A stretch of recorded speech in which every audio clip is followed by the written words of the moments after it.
ফিরে এলাম বিরতির পর। এবার চোখ রাখবো বিশালগড়ের দিকে। প্রায় 2015 সালে দুর্ঘটনায় প্রাণ হারিয়েছিলেন সমীর বিশ্বাস, এবং সেই ঘটনায় মূল অভিযুক্ত যিনি, যে বাস চালক, তাকে 10 বছরের সাজা দিল আদালত।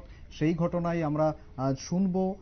2015 সালে বিশ্রামগঞ্জ থানার পুষ্করবাড়ি এলাকায় বাসের ধাক্কায় প্রাণ হারিয়েছিলেন আগরতলার সমীর বিশ্বাস। তিনি মেলাঘরে শ্বশুর বাড়ি থেকে স্কুটি নিয়ে ফিরছিলেন। আগরতলা থেকে উদয়পুরগামী একটি যাত্রীবাহী বাস সমীর বিশ্বাসের স্কুটিতে সজোরে ধাক্কা দেয়। এতে ঘটনাস্থলেই প্রাণ হারান তিনি।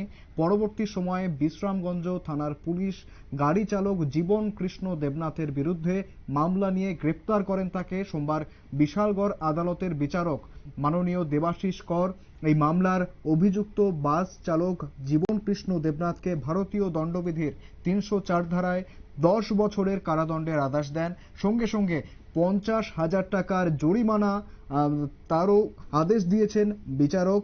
পাশাপাশি যদি এই জরিমানা না দেওয়া হয় সেক্ষেত্রে আরো 1 বছরের জেল হবে বলে তিনি জানিয়েছেন। এই বিষয়ে সরকারি আইনজীবী গৌতম গিরি কি জানিয়েছেন শুনব। মাননীয় এডিশনাল সেশন জাজ বিশালগড় শ্রী দেবাশিস কর একটি মামলা, যার নাম্বার ST টাইপ 2 2519, প্রথমে মামলাটা বিশ্রামগঞ্জ থানায় লিপিবদ্ধ হয়েছিল, যার নাম্বার 3615। এই মামলায় মাননীয় এডিশনাল সেশন জাজ একটি চূড়ান্ত রায় প্রদান করেন, এবং চূড়ান্ত রায় প্রদানকালে অভিযুক্ত আসামি জীবন কৃষ্ণ দেবনাথকে এই মামলায় 10 বছরের সশ্রম কারাদণ্ড দেন, সাথে 50,000 টাকা জরিমানা করেন। অনাদায়ে আরও 1 বছর সশ্রম কারাদণ্ড ভোগ করতে হবে। এই মামলায় অভিযোগ ছিল,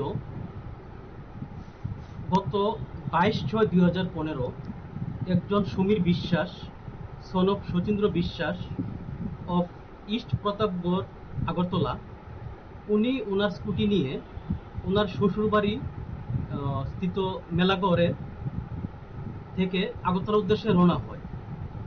উনি যখন বিশ্রামগঞ্জ পুষ্কর বাড়িতে পৌঁছান, তখন একটি বাস গাড়ি, যার নাম্বার TR01A 1297, উক্ত ঘাতক গাড়িটি আগরতলা থেকে উদয়পুর যাওয়ার পথে সমীর বিশ্বাসের স্কুটিতে সজোরে ধাক্কা মারে, এবং সমীর বিশ্বাসকে গাড়ির নিচে একেবারে শুনলেন সরকারি আইনজীবী ঠিক কি জানিয়েছেন। এই দুর্ঘটনার পরে অভিযুক্ত যে, তাকে কিন্তু 10 বছরের কারাদণ্ড আদেশ দিয়েছেন বিচারক। পাশাপাশি 50,000 টাকা জরিমানারও আদেশ দিয়েছেন তিনি, এবং অনাদায়ে আরও 1 বছরের জেল হেফাজত বা জেলের আদেশ দিয়েছেন তিনি। এখনকার মতো সংবাদ এই পর্যন্তই। পরবর্তী আপডেটগুলির জন্য চোখ রাখুন শুধুমাত্র নিউজ ভ্যানগার্ডের পর্দায়।